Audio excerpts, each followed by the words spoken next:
When like this song really starts, it's so great. The instrumentation in this song is next level.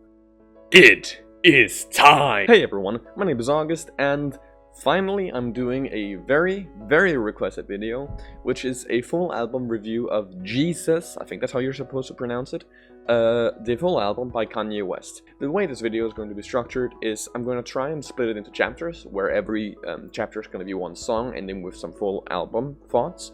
So if you're only interested in hearing my thoughts on, say, I Am God, or I Am a God, I think it is, you will be able to just click there. Otherwise, they will be in the comment section below, where I'll just have timestamps for you to skip through. Now, another note just before we start is that obviously some of these songs I've already listened to, being Black Skinhead and Blood on the Leaves, so those I'm going to skip a little bit quickly over. But if you are interested in hearing my thoughts on them, or at least my initial thoughts, in a little bit more depth, there are reaction videos that will be linked in the cards. And lastly, there are a few songs on this album that I liked so much that I've decided to also do dedicated videos to them, which are going to be more review-style reactions. Because obviously I've listened to the entire album in its entirety, don't worry. So it won't be like a first-time reaction when I do these videos, but they're going to be more like videos of me going through the songs and talking about all the things and pointing out the things that I really, really liked about them. With that said, let's get started with On Sight. So, unfortunately, I should probably say I had a lot of expectations for this album going in because it's had so much hype, and honestly, Black Skinhead and Blood on the Leaves were both amazing. So, honestly, I was a little bit disappointed with the first song, and I'm sorry if that's disappointing to you, but On Sight didn't really work for me. There were some elements I liked. I thought the rhythm was cool, like it had this weird rhythm to me, and the intro was pretty cool because it had this like distorted cyberpunk-ish like synth line, I think. And there was a change in it which was a little jarring to me. Like it felt like it was a completely different song. So it actually reminded me of my first time listening to the Images and Words album by Dream Theater. And if you don't know who they are like one of the pioneering prog metal bands. And my first time listening to that album, I really didn't like it. Now I adore it, but at the time I listened to it, it didn't really click with me. And then I remember I had this feeling of I felt like it was missing like substance to this song, like sonically speaking. I should probably also say that yes, I have not really been paying that much attention to the lyrics. I had lyrics pulled up, but I'm sorry if that's frustrating to you guys. I'm trying to get better at it, but it goes completely against my like nature when it comes to music, so it's something that's probably going to take a while for me to get used to. But yeah, I thought the song was really creative, but I felt like it kind of missed the mark. So in my notes I've written down that it is so far the worst Kanye song that I have heard. This might change with time, but the grade I'm going to be giving On Sight is a C-. Don't worry, the grades are pretty much only going up from here. Black Skinhead. I mean, I've already done my reaction. There's going to be a card somewhere in one of the corners where you can go and check that out, so I'm going to keep this short and sweet. I loved it when I listened to it the first time. I still loved it. Extra notes which I thought was kind of interesting was the "and you know it" part in the hook, or part of the hook. I thought almost sounded like a little bratty, like, you know, a kid who wants to show off their chops, and I thought it fit very, very well with the like general vibe of the song. Black Skinhead is still an A. Absolutely love it. Go check out the reaction for a more like in the moment reaction. So, I'm a God. Oh my god, that song was fantastic. It had a really, really fabulous transition from Black Skinhead into I Am a God. Like, the intro was so haunting. It felt like epic. I spat on my mic. It's dumb. It felt epic, expansive, and inviting. Like, it really draws you in. And then, like, the jaggedness of On Sight starts returning, but because it's accompanied by bass and this flowy, beautiful instrumentation, it works, which is what I felt was missing from On Sight. I also think, a quick note more on On Sight, I think it worked well for the album. It's just, as a single, it doesn't really work that well for me. And then, holy... when like this song really starts, it's so great. The instrumentation in this song is next level. It almost sounds like a film score. You know, I could really see it getting used as like an instrumentation for like a space odyssey, or even like a fight movie such as Never Back Down. And they scream. Oh my god, the scream in the end literally sends chills down my spine. This is the first time I'm doing this on this channel, but it's not even the last in this album. S. This is an absolute S. It's added to my playlist. Go listen to it if you haven't already. It's fantastic. Then we go into New Slaves. And New Slaves was difficult for me. I really liked it, don't worry. But it was difficult for me to, you know, get into, because it went from this ethereal space-like instrumentation of I'm a God into this more like downbeat industrial, like almost like intentionally monotone, preachy sound, which I really liked. It was just a little bit jarring to me. And I thought there was a few really cool like lines in it. Like there was one of them saying I'd rather be a dick than a swallower, which I thought was just a fun, playful, and pretty powerful line, because as far as I can understand, and please correct me if I'm wrong, the New Slaves is like a reference to, you know, people working for corporations, because as far as I understand, Kanye is, or at least was, pretty anti-corporate and anti-like music industry, because, you know, it has a tendency to chain people to this image that they created, which is something, as far as I'm aware, again, correct me if I'm wrong, Kanye has actively been working against. And there's guitar. I can't explain to you how happy I as a guitarist get when I hear guitar in music that isn't traditionally filled with guitar. That was awesome. Then we go into Hold My Liquor. Holy shit. It's industrial, but like ethereal at the same time. You know, it's like I'm a God meets New Slaves. It was fantastic. I loved, like, there was this breathing throughout, like vocally there was this breathing mixed into the song, which I've talked a little bit about before, but I absolutely adore it because it's such a great way to build tension. Like a proper just makes you like sit at the edge of your seat, like what's coming next. It's awesome. I really liked it. And then another like fantastic build-up of tension was this like line going me, like, oh, I loved it. And it's like a note that I just realized here at this point in listening through the album. It seems like the songs become more and more cinematic as it goes on. Like if you remove the screeching part of this beat and just use the strings, ethereal piano, again, it sounds like a soundtrack for a space odyssey. And that is so fucking cool. Like when I went into when I started this like a few weeks ago and I started listening to hip hop, I never honestly imagined that this type of instrumentation could be used. And it's so cool. I really like it.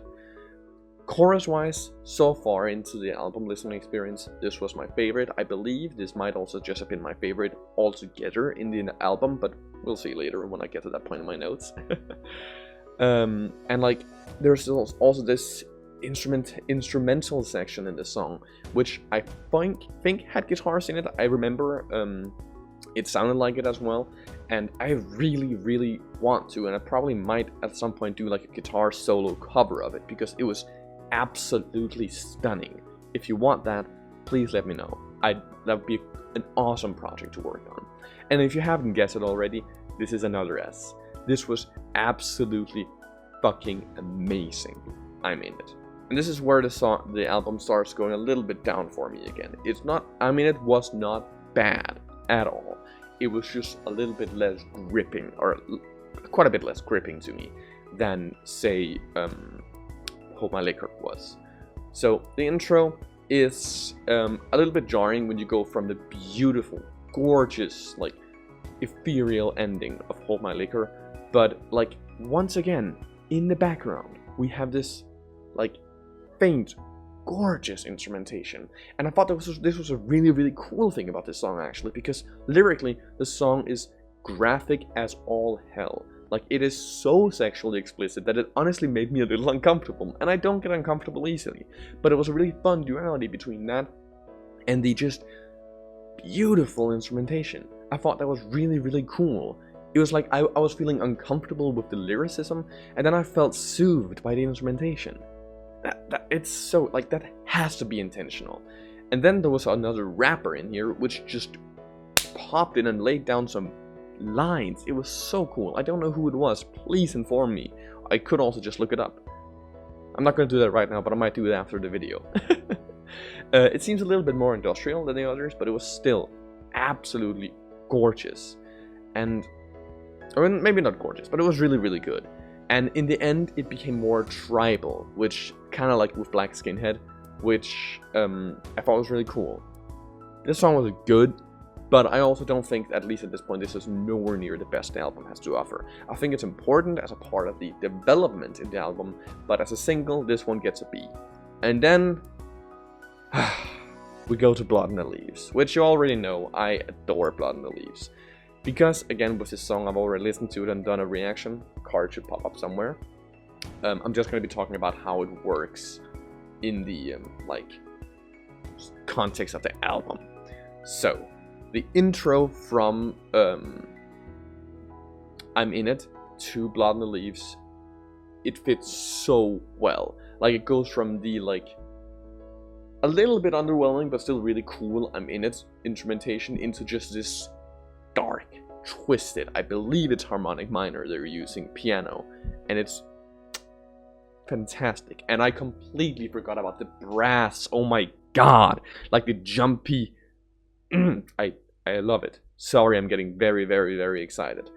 And then there's this progression of anger to it's not hateful anger, it's like remorseful anger, you know. It feels like anger at a situation, anger turned inward.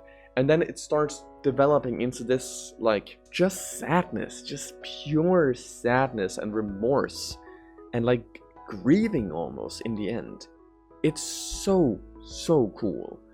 I remember it felt like on the second listen, or it was probably my fifth listen, I listened to it quite a lot.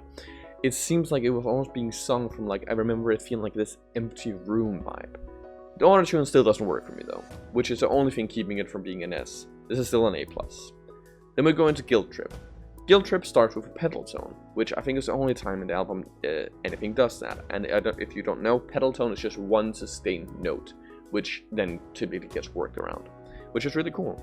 It starts with a pedal tone, and then it worked into this instrumentation that almost reminds me a little bit of Gwyn's theme from Dark Souls, which is one of my favorite games of all time. Again, it felt ethereal and industrial at the same time, and it got to a point where I was a little bit okay, I've heard this before, we've been here. And then he adds strings. And the strings, just kind of elevated it into something new. This song really didn't stick with me all that much, I'm gonna be honest. It didn't stick out of the crowd. It was an absolute vibe, and the instrumentation is quite beautiful, but honestly, it didn't really do that much for me. So it's a B+. Send It Up. This is very short and sweet because it didn't do all that much to me. The intro, however, made me very anxious in the best way possible. The intro the intro and the ending or outro from my perspective are by far the best parts of this song. My issue with it is that it felt like it was a bit of a return to the slightly less substantial, slightly more just jarring intro to the song, and it doesn't really work well with me from a single perspective. However, in the context of the album, it works very, very well, because it's almost we started with On Sight and we go to Send It Up here in the end, and we have Bound to in the actual end, right? But it's it feels like it's a nice return to what we started with. So as a single, I would give it a C, but if we were to just look at it in the context of the album, I would have to give this an A- or something. So there's a little bit of difference there. And then we get to Bound to. Bound to was very, very nice. It wasn't gorgeous, it didn't make me jump out of my seat from excitement, but it was very, very nice. The intro, I can only describe it as feeling like an outro to the album. It felt like an ode almost to the album, which I thought was really, really cool. And that was seen in a way that it felt weirdly melancholic. It felt like everyone listening to the album, were reminiscing over, good times past. I almost got the feeling of and this might be a weird reference, but it almost felt like playing like a Red Dead Redemption game, because at least in the second one, which is the only one I've played, there's a lot of the good old days type feeling, but also looking forward to the future, and that's kind of the feeling I got from this, especially about the whole "I know you're tired" line, because I felt like we were going through a journey where, you know, we got dragged in a bunch of different directions, and there's this weird duality again, which it's weird, but weird isn't bad in this context, it's just out of the ordinary, and I like it, where there's this duality between hopeful and melancholic instrumentation and occasionally very sexually explicit lyrics. And I think my favorite part of this song was how the "I know you're tired" part got cut off in the beginning, almost like, no, you're not allowed to be tired. I know you are, but stand up, stiffen up that upper lip, we don't care. And then in the end, it got to like, "I know you're tired," that part again, which I believe only played twice, but it actually gets to play out. It is fantastic progression and development, but it's not like the best this album has to offer, and therefore I can only give it an A. Now, we've gone through all the songs, and then I have a few notes on the album. To be completely honest, I had a lot of expectations for this album going into it because it's gotten so much hype in the comments, and honestly, the vast majority of my expectations were met. Like my favorite parts of the album are definitely like the sense of progression and development. Since I didn't really like songs such as On Sight, but it works extremely well in the sense of like almost dampening your expectations and then just getting blown away when Black Skinhead and like I Am a God starts playing. Because oh my lord, does this album have some fantastic tracks on it. Thank you for recommending it. You know, some of the songs, as I said, will get dedicated videos to them, but the album as a total, it gets an A from me.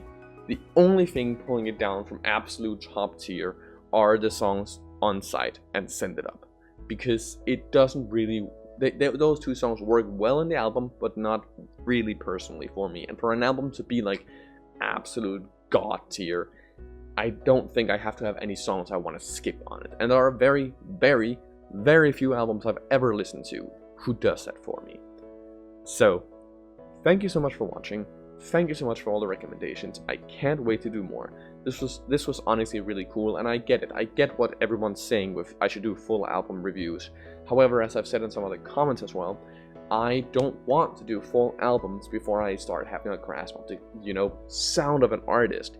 Because honestly, I think if I'd started out with this, there's so much I would have missed. Especially the whole like New Slaves part with corporations, which I still don't know if it's true, but from the comments I've gathered that Kanye does talk a lot about, you know, corporative America. And yeah, so I'm gonna be doing more full album reviews in the future, but it's gonna be a little bit more, you know, spread out between the reactions and other type of content I want to do. So yeah, thank you so much for watching. Please leave a comment, give me more suggestions, give me your thoughts. Am I wrong? I might be wrong about all of this. And if you want more content, please subscribe, and I hope you have a fantastic day. And thank you once again for all the recommendations. I can't describe how fun this is. Bye.